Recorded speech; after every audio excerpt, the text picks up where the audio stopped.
Bonne Non. journée.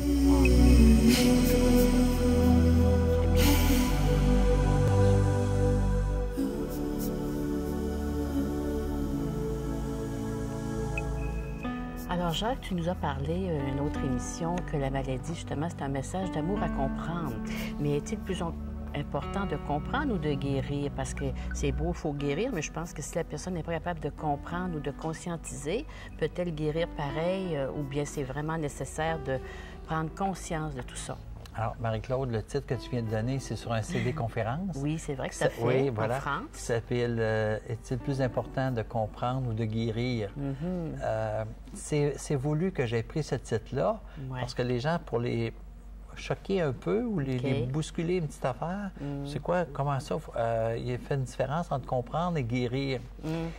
C'est que je voulais ramener à l'attention des gens le fait que quand je suis malade, des fois, je vais chercher à comprendre qu'est-ce qui se passe. Ouais, Alors, sûr. ça peut être louable d'essayer de comprendre. Ça nous permet de trouver des solutions ou des approches ou des choses comme ça. Alors, c'est ça le but aussi du livre Le Grand Dictionnaire des malaises et des maladies. Ça nous aide à comprendre qu'est-ce qui se passe. Sauf qu'il y a une certaine limite à un moment donné, c'est parce que des fois, on veut tout comprendre. Ouais. Et là, on peut s'accrocher absolument à vouloir comprendre, ou on pense que si on comprend, on va guérir. Oui. Des fois, oui, et des fois, non. À cause. Hein? Parce que ça se passe pas uniquement au niveau de l'intellect. Je connais quelqu'un qui enseignait la biologie totale, puis lui, il avait du vitiligo, des taches blanches là, qui se forment sur la peau. Alors, cette personne-là avait aidé plusieurs autres personnes à guérir de leur vitiligo. Mais lui, il l'avait toujours. Quand on est mal chaussé. Oui, mais c'est juste pour dire, lui, il comprenait qu'est-ce qui se passe. Oui, c'est vrai. Parce qu'il l'enseignait. Oui, il pouvait l'expliquer. Mais comment ça se fait? Lui, il l'avait encore. Vois-tu? Ah. Alors, c'est ça qu'il faut. C'est que dans une certaine mesure, on peut chercher à comprendre, ça peut nous aider.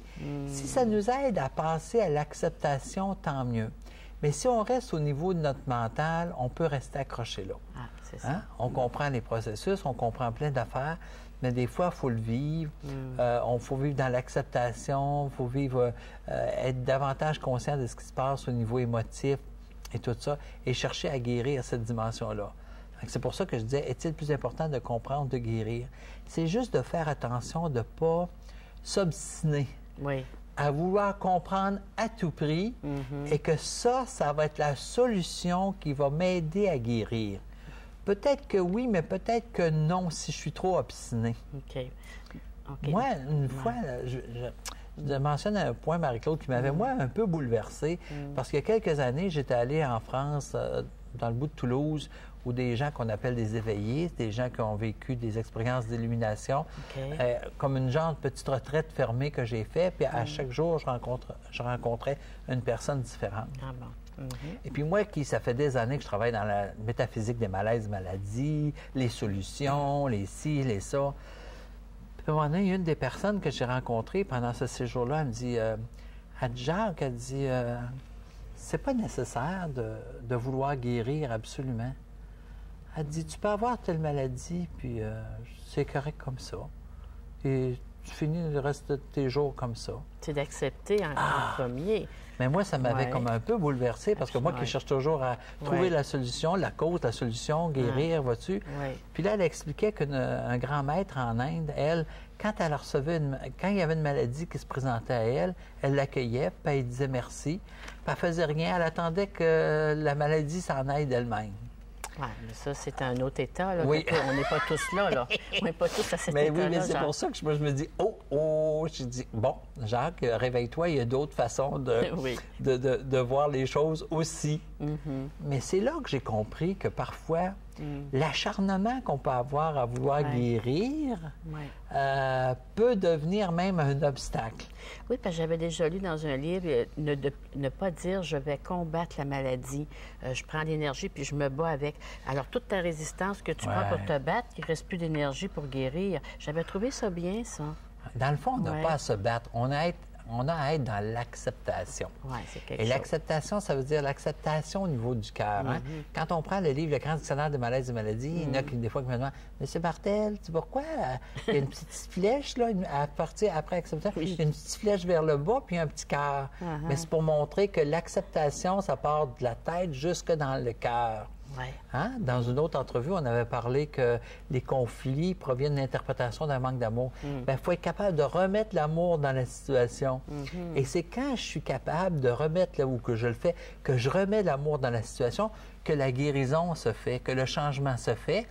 Et le corps, lui, qui a amené la maladie à se manifester dans un processus de surstress, qui a changé le surstress psychologique en un stress biologique sous forme de maladie, là, il peut se remettre à l'inverse. OK. Alors, ce qu'il faut bien comprendre aussi, c'est que si je me suis attiré consciemment, inconsciemment d'une maladie, dans le fonctionnement, je peux m'attirer aussi que mon corps, une fois que le conflit est réglé, se mettre à se réparer. Ça, c'est important à ne pas oublier parce qu'on pense toujours juste une voie. Je me suis attiré la maladie, qu'est-ce que je fais avec? Mais il y a l'autre processus dont tu te parles, justement, qui est important, qu'on peut renverser la vapeur. Alors, c'est pour ça, en fin de compte, les prises de conscience et tout, là, les démarches qu'on doit faire. Oui, alors, oui, il y a même des gens, là, Marie-Claude, c'est rare, là, mais il y a même des gens qui peuvent avoir développé un cancer Oui. sans s'en rendre compte, leur cancer a guéri. Oui. Sans qu'ils le sachent. OK. Bon, ça, c'est plus difficile à prouver parce que quand on dit, à un moment donné, si on me dit, ben, M. Martel, tu as un cancer, habituellement, j'ai tellement peur que... Le choc. Le choc, ça fait grandir le cancer. Ouais. Mais ça peut venir comme ça peut aller aussi. C'est réversible. Et mon but ici, c'est de commencer à dire que c'est réversible. Voilà. Du moins, c'est possible. C'est ça. Il y a de Est-ce que l'espoir. c'est facile? Est-ce que on y arrive toujours? Pas nécessairement. Je reviens, je le dis ici, là, ça ne met aucunement l'aspect médical de côté. Là. Du tout. OK? Du tout. C'est un Alors, OK. oui. Un plus. C'est un complément. plus. C'est un complément. Oui. Pour moi, par exemple, cette approche-là, ou ce que j'appellerais le grand dictionnaire des malaises et des maladies, c'est un complément à n'importe quelle autre approche. Voilà. Que ce soit en psychiatrie, en médecine, en toutes les autres approches d'acupuncture, c'est une approche complémentaire. Voilà. Alors, je me dis toujours, quand on prend deux approches comme ça, on a plus de chances d'accéder à la guérison, tout ça. C'est important parce que le chemin de la guérison, justement, on parle souvent de maladie, mais les gens, c'est le choc quand on est annoncé, on nous annonce une maladie, mais il faut passer à une autre étape après puis dire, regarde, là, ça m'a pris tant d'années ou tant d'événements pour arriver à ça. Je peux-tu même pas le régler dans 24 heures non plus? Là, c'est tout un processus de vie, ça. On n'a même pas à se limiter que ça peut se, Non, ben voilà, ça peut ouais, se c'est résoudre ça. comme ça. C'est ça. Oui, mais si ça prend plus de temps, bien, ça prend plus de temps. Oui, Hein? OK. Comme par exemple, quelqu'un qui a le diabète, ben, c'est parce qu'un des conflits du diabète, c'est la résistance. Mais si quelqu'un a développé de la résistance pendant 30 ans, 40 ans de sa vie, puis c'est ça qui l'a maintenu en vie, c'est pas d'aller lui dire, ben tu sais, c'est de la résistance, mets ta résistance de côté puis tu vas guérir. Regarde, c'est ça, le cerveau il a enregistré pendant 40 ans, si j'étais encore en vie, c'est que j'étais capable de résister à ce que j'ai vécu avec mon père, ce que j'ai vécu dans telle situation, dans telle situation. Fait que j'ai 40 ans d'expérience d'avoir résisté qui m'a maintenu en vie. C'est de la survie, ça, Puis là. là, tu viens me dire, non, non, regarde, oublie ça, c'est plus important. C'est plus important. Si tu veux guérir, oublie ça, c'est plus important. Bon, OK, je peux faire le switch tout de suite. Peut-être que ça peut prendre un peu de temps à ce que je déprogramme ça, qui s'est programmé pendant 40 ans. Absolument. Donc, comprendre, OK, mais pas toujours.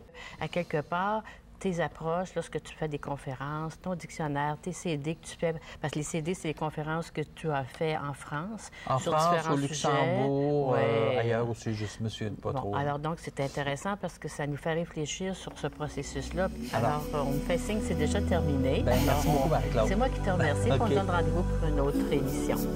Merci, Laurent.